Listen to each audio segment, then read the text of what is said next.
जोगिया जोगिया जोगिया।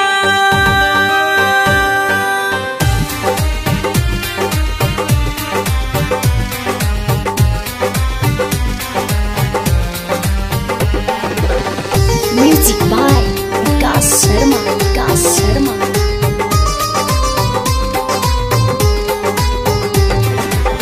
जिसका कोई गुरु नहीं है, जिसका कोई गुरु नहीं है, गुरूर है उस सवाल का।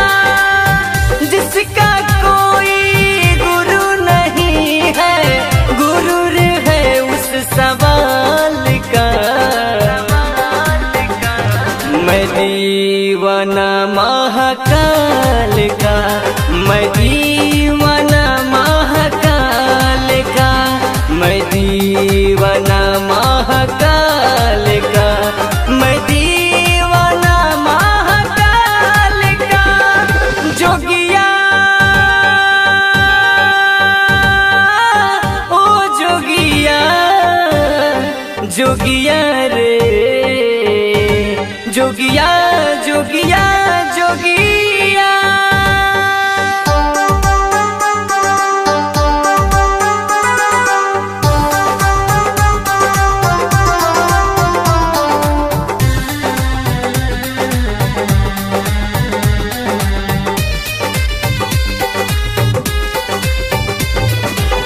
देवों के देव महादेव होवे नाम हो, जाने ला दुनिया जहान हो।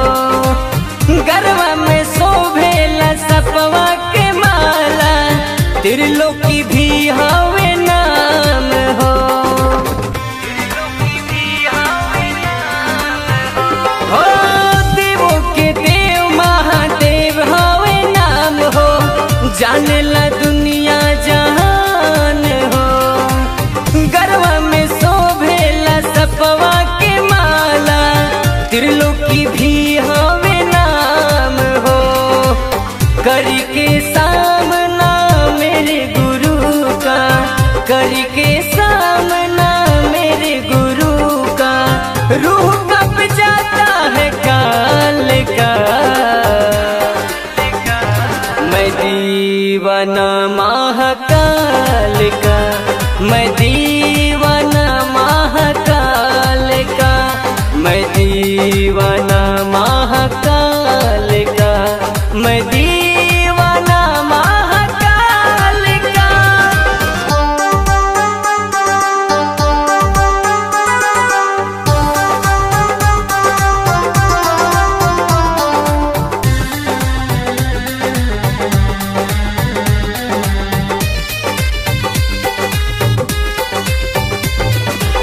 कृपा देखती अपना बाबा बवाली पर, हुए तरौरे ही चेला।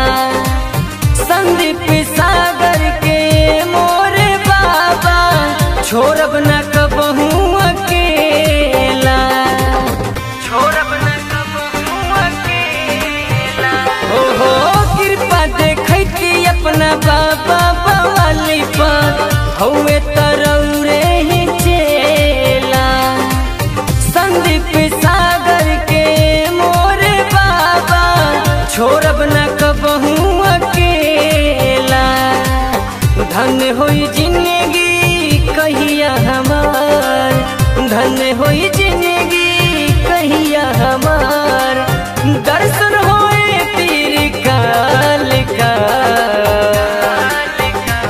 मैं दीवाना महाकाल का, मैं दीवाना महाकाल का, मैं दीवाना महाकाल का, मैं दीवाना महाकाल का।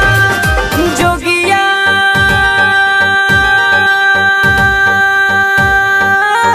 ओ जोगिया, जोगिया रे जोगिया जो